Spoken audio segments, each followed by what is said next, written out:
La gran aventura, capítulo 8, de Bárbara Cartland. Puedo comprender sus sentimientos, en cierto modo, mas porque, si soy solo la secretaria de su señoría, parece tan ansiosa de librarse de mí. Yo creo que eso es evidente, señorita Weeb. No para mí, o tal vez soy demasiado tonta. Lo que Lady Mary ha temido siempre, explicó el señor Williamson, es que su señoría vuelva a casarse y tenga un hijo. Zenobia lo miró con asombro. Enseguida dijo: debe estar loca si supone que yo soy peligrosa de alguna forma, desde ese punto de vista. Como Lady Mary ha comentado, usted tiene un ligero parecido con la vizcondesa, que era rubia también y muy bonita. Quisiera poder tranquilizar a Lady Mary y decirle que no necesita tener ningún temor a ese respecto, declaró Zenobia con firmeza. Al mismo tiempo, se encontró deseando que esta extraña y compleja situación no la obligara a dejar el castillo. Había encontrado el escondite perfecto. Tenía un trabajo que no solo la mantenía ocupada, sino que era en extremo interesante. Lo que era más, sabía que podía hacerlo bien.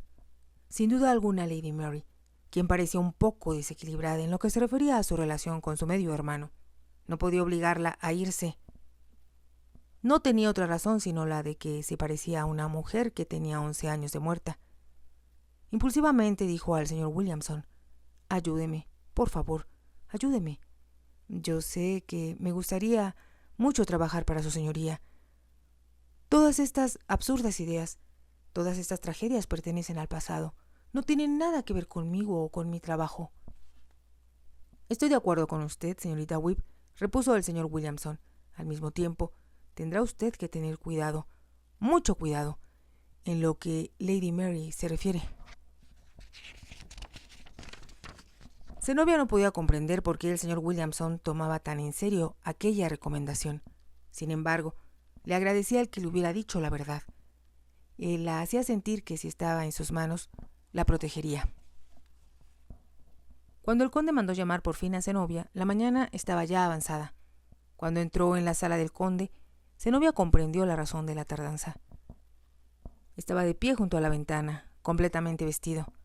Ella lanzó una exclamación de sorpresa. «Estoy demostrándome a mí mismo que estoy bien», dijo el conde. «Me alegro tanto. Debe ser un gran alivio». El conde se sentó con mucho cuidado en una silla, como si quisiera evitar dar respuesta al comentario de la joven. Él preguntó: «¿Cuántas cartas logró hacer?»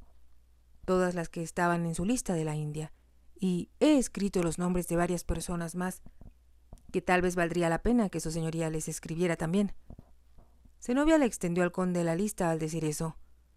Él la miró, diciendo al mismo tiempo: «¿Están correctos todos estos títulos?» «Están tomados de El libro dorado de la India», contestó Zenobia. «Que por fortuna tiene usted en la biblioteca. Creo que si tenemos alguna duda sobre alguno de los nombres, podría yo escribir a la oficina de la India. Veo que es usted muy eficiente, señorita Weeb, y eso me satisface mucho». Continuaron revisando y discutiendo la lista suplementaria de posibles expositores de la India que Zenobia había preparado. Algunos de ellos eran conocidos de Zenobia, otros del conde. Varias veces ella observó que él movía la pierna con evidente incomodidad. Por fin, como si el dolor lo estuviera venciendo, acercó un banquillo a su silla y puso su pierna en ella. «¿Le está doliendo?», preguntó Zenobia. «Si quiere saber la verdad», contestó el conde, «me duele terriblemente. Lo que más me molesta es tener que admitir que los doctores tenían razón, cuando me advirtieron que era un error moverla demasiado pronto». Zenobia titubeó un momento antes de decir: «Yo puedo, si usted me lo permite, pretender curarla. Es algo que aprendí a hacer primero en la India y después de un brujo beduino». El conde la miró con fijeza. Después dijo, frunciendo un poco los labios: «Eso sí que no lo creo. Me ha sorprendido usted ya demasiado, señorita Weeb. Ahora, si tiene usted poderes mágicos, voy a creer en verdad que es usted una simple creación de mi mente». Zenobia se incorporó.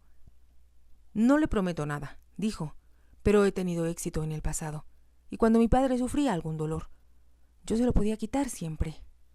Habló espontáneamente de su padre. De inmediato se preguntó, dado que nunca lo había mencionado antes, si el conde habría advertido que no había dicho «mi jefe». Sin embargo, el conde parecía solo preocupado de sí mismo. «¿Qué quiere usted que haga yo?», preguntó el conde. «Me vestí esta mañana con la mayor de las dificultades, y no me gustaría tener que repetir la hazaña». Zenobia sonrió. «No necesita hacerlo», dijo. «Solo deje su pierna donde está. Apóyese en el respaldo de su silla y cierre los ojos». «¿Por qué?». «Porque quiero que se concentre en ver un rayo de luz que llega a su pierna. Yo haré lo mismo, mas el proceso curativo tiene éxito siempre y cuando el paciente coopere». «¿Qué clase de luz?», preguntó el conde con irritación. «¿Y de dónde viene?». «Creo que usted sabe la respuesta a eso sin que yo se lo diga», contestó Zenobia. «Usted ha leído demasiado para no saber que la luz es vida». Casi como si ella lo forzara, el conde recordó las palabras que había en el primer capítulo del libro del Génesis en la Biblia. Y Dios dijo, que se haga la luz. Y la luz se hizo. No dijo nada, pero hizo lo que Zenobia le indicó. Se apoyó en el respaldo de su silla y cerró los ojos. Zenobia se puso de pie junto a él. Por un momento se limitó a orar. Levantó la cabeza hacia arriba con los ojos cerrados. Después colocó ambas manos sobre la parte lastimada de la pierna del conde, que era por arriba de la rodilla, con los dedos extendidos. Actuaba para que la energía, casi como si fuera luz, pudiera volcarse sobre la pierna enferma a través de sus dedos. Se produjo un silencio absoluto por varios minutos. Entonces el conde abrió los ojos y vio con gran sorpresa que Zenobia no estaba interesada en él como hombre, sin lugar a dudas. Parecía completamente perdida en su concentración, en volcar la luz, o más bien la vida y la curación, sobre la pierna de él. Era algo que nunca había visto hacer a ninguna mujer antes. Su intuición le reveló que lo que estaba haciendo era muy real para ella. Se estaba concentrando en él como un sadhu de la India se habría concentrado en su alma, totalmente ajeno a cualquier cosa que sucediera a su alrededor. Había cruzado por la mente del conde cuando Zenobia sugirió que trataría de curarlo, la idea de que eso era solo otro subterfugio. No era más que otra mujer que trataba de atraparlo. Sin embargo, en ese momento Zenobia estaba, en realidad, en un mundo muy suyo. Era un mundo en el cual no tenía cabida y era imposible invadir. Pensó que era lo más extraño que le había sucedido en la vida. Al mismo tiempo, se dio cuenta de que el dolor, que al principio había sido desagradable y después se había vuelto agudo, cuando él empezó a moverse, estaba cediendo sensiblemente. Había ahora un calorcillo en su pierna que no había estado presente antes. A medida que aumentaba esa tibieza, sintió que el dolor se iba desvaneciendo de forma gradual hasta que desapareció por completo. No dijo nada, sino que se limitó a observar a Zenobia. Estaba pensando que era la jovencita más extraordinaria que había conocido. Parecía tan diferente a todas que aún no podía creer que fuera real. Zenobia debió permanecer de pie a su lado por casi 10 minutos, antes que lanzara un leve suspiro. Pareció venir de lo más profundo de su ser. Entonces abrió los ojos. Al hacerlo, bajó los brazos, dejándolos caer a los lados como si los sintiera cansados. «Se siente mejor». Hablaba en tono muy bajo y su voz parecía venir de una gran distancia. Había ansiedad en ella, lo que reveló al conde que estaba un poco insegura de sus propios poderes. También temía que él fuera a reírse de ella por intentar hacer algo que era imposible. «Puedo decir con toda sinceridad», contestó él con voz profunda, «que por el momento no siento el menor dolor en la pierna». Los ojos de Zenobia se iluminaron, como si la luz de la que había hablado hubiera penetrado en ellos. «¿Es verdad?», preguntó. «¿Ha desaparecido el dolor realmente?» «Por completo», sonrió el conde. «Y ahora siéntese y dígame cómo lo logró». Zenobia tomó asiento, como si se alegrara de poder descansar. Enseguida dijo: «No tengo explicaciones para darle. Usted sabe que yo pensé que eso sucedería y sucedió. Solo puedo elevar una oración de gratitud. De que mi lord no haya pensado que estaba tratando de engañarlo». «He oído hablar de personas que han sido curadas por el simple contacto de las manos», dijo el conde, «y también de brujos que hacen curas milagrosas en casi todos los países orientales que he visitado, pero es la primera vez que he visto una cura en acción. Muchos brujos son impostores que explotan a la gente que confía en ellos», comentó Zenobia en tono muy serio. «Pero yo he conocido a 2 curanderos de los que realmente crió. En la India, uno de ellos era casi un santo. ¿Y él la enseñó a usted?, preguntó el conde. Zenobia movió la cabeza de un lado a otro. No. Considero que cada uno de nosotros tenemos dentro de sí la capacidad para curar, si somos lo bastante fuertes como para invocar la fuerza de la vida. Es la vida, desde luego, la que cura. Pero los griegos la veían como luz y afirmaban que todos los días Apolo, al cruzar el cielo, curaba a aquellos que lo adoraban. El conde escuchaba con atención porque Zenobia hablaba de una forma muy simple y natural. Se sintió casi obligado a creer cuanto ella le decía. Entonces, como si quisiera demostrarle que estaba equivocada, empezó a mover la pierna en el banquillo. Intentó ponerse de pie para asegurarse de que el dolor había desaparecido en realidad. Zenobia lo detuvo. «No», impidió. «Manténgase descansado como está, por un poco del tiempo. Recuerde que como su pierna estaba muy lastimada, la energía necesitará tiempo para actuar. Pero logramos éxito con tal rapidez que en unos cuantos días estará usted completamente curado». «El doctor me dijo que llevaría meses enteros», comentó el conde. Zenobia no respondió a eso, se limitó a sonreír. El conde comprendió que Zenobia estaba pensando en que los doctores eran humanos, mientras que la energía que había fluido hacia su pierna era divina. De pronto, le pareció muy extraño que pudiera leer los pensamientos de la joven secretaria. No eran, ciertamente, los pensamientos vacíos y convencionales que podía leer con facilidad en la mayoría de las otras mujeres. «¿Cuál es su nombre de pila?», preguntó él de pronto. Debido a que Zenobia estaba pensando en otra cosa, dijo la verdad. «Zenobia. No es un nombre muy extraño para una muchacha inglesa. Antes que yo naciera, mi padre había deseado siempre visitar Palmira, porque le pareció fascinante la historia de la reina Zenobia. Y yo estuve de acuerdo con él tan pronto como tuve edad suficiente para comprender. Hábleme de ella», pidió el conde. «¿Está mi lord realmente interesado?» «Mucho». «Bueno, por una parte», contestó Zenobia, «no me parezco en lo absoluto a ella, porque era morena, hermosa, llena de energía. Estudió literatura griega con un famoso filósofo». «Empiezo a recordar que he leído algo al respecto», comentó el conde, «y creo que antes que se casara fue notable por su castidad». «Eso es verdad, y quizá por eso». Se detuvo. Había estado a punto de decir que tal vez por eso se había sentido tan escandalizada por la inmoralidad de las mujeres de sociedad como su madrastra. Una vez más, el conde pareció leer sus pensamientos. «¿Por qué se preocupa tanto por la forma en que otras personas se desenvuelven en su vida, cuando usted apenas está empezando la suya? Si son lo que llamaría personas indeseables, no vale la pena pensar en ellas siquiera». Zenobia lo miró con fijeza. A él le pareció que una vez más los ojos de la muchacha tenían una luz extraña. «Tiene usted razón», exclamó. «Toda la razón. No había pensado en eso hasta ahora. Fue absurdo de mi parte permitir que se empañaran mis pensamientos, que deben concentrarse solo en todo lo que es hermoso y noble». Habló con una vocecita emocionada, como si el conde le hubiera dado un don inapreciable. Él se preguntó si había escuchado alguna vez hablar a una mujer con tanta emotividad de algo que no fueran joyas. «Estoy seguro de que eso es verdad», expresó el conde en voz alta. «Como usted sabe, los griegos cambiaron las ideas del mundo y enfatizaron que el pensamiento es más importante que la acción». Zenobia unió las manos. «Nunca esperé escuchar eso en labios de su señoría». El conde enarcó las cejas y ella añadió con rapidez: «Perdóneme, eso fue muy descortés de parte mía, mas no pensé que una persona perteneciente a la alta sociedad comprendería». «Quizá debe haber conocido en Londres a personas muy extrañas e indeseables», comentó el conde. Zenobia volvió la mirada para otro lado. Segundos después, como era evidente que él estaba esperando una respuesta, ella dijo: «Usted acaba de sugerirme que no debo pensar en ellas.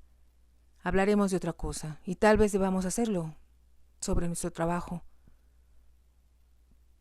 «Por supuesto», repuso Zenobia, casi como si él estuviera reprendiendo. Zenobia se levantó de la silla en la cual había estado sentada. Levantó las notas que tenía sobre la mesa, del otro lado del conde. En ese momento el mayordomo anunció que el almuerzo estaba listo. El conde se levantó de la silla. Ahora voy a probar con qué tanto éxito me curó usted, comentó. Zenobia lanzó una leve exclamación de protesta. El comedor está muy distante para que usted vaya caminando. Tengo dispuesta la silla de su señoría, terció el mayordomo. Intento ir caminando, exclamó el conde con firmeza. Zenobia se sintió conturbada. Al mismo tiempo comprendió que, cuando él empleaba ese tono autoritario, siempre se ingeniaba para salirse con la suya. Caminó con lentitud, con la postura de un atleta. Llegaron al comedor en silencio, sin incidente alguno. Él se sentó en la silla de alto respaldo que presidía la cabecera de la mesa. Solo entonces Zenobia preguntó, como si no pudiera contenerse por más tiempo. ¿Se siente usted bien? No tengo ningún dolor, contestó el conde. Zenobia hizo un ademán de contento. Los lacayos estaban sirviendo el primer platillo cuando se abrió la puerta del comedor. Para sorpresa de Zenobia, entró Lady Mary. Como casi no te he visto, Darcy, dijo al conde, y no me has invitado a visitarte, he decidido almorzar contigo. Hubo solo una leve pausa antes que el conde contestara. ¡Qué buena idea, Mary! Y, por supuesto, estoy muy complacido de verte. Los sirvientes se apresuraron a colocar una silla para Lady Mary a la izquierda del conde. Pusieron un lugar para ella y tuvieron el tacto suficiente para servirle primero, antes de servir a Zenobia. Para sorpresa de ésta, Lady Mary se mostró muy agradable. Habló no solo con su medio hermano, sino también con ella. No se quejó de la servidumbre, ni de lo que ocurría en la finca en general. Había traído consigo, sin embargo, una cierta opresión interna que Zenobia percibió con claridad. Sintió que los ojos oscuros de Lady Mary la miraban de forma penetrante. Cuando hablaba con Lady Mary, Zenobia se sentía intensamente consciente de que estaba pensando que si hubiera seguido su consejo, ya se habría marchado de ahí. Es ridículo, absurdo, se dijo. No pensaré en ello. Pero era algo que no podía evitar. En cuanto sirvieron el café, Zenobia dijo al conde: «Estoy segura, milord, de que Lady Mary desea hablar con usted en privado. Como tengo mucho trabajo por hacer, ¿me permite retirarme?» «Desde luego, señorita Whip», contestó el conde en tono formal. Zenobia estaba a punto de salir de la habitación cuando Lady Mary preguntó: «¿No ha olvidado lo que le dije, señorita Whip?» «No, milady», contestó Zenobia. Llegó a la puerta. Sintió el impulso de echar a correr a toda la velocidad posible, a fin de escapar de los ojos oscuros y penetrantes de Lady Mary. Ella había tenido un extraño presentimiento, aunque, desde luego, sabía que era absurdo.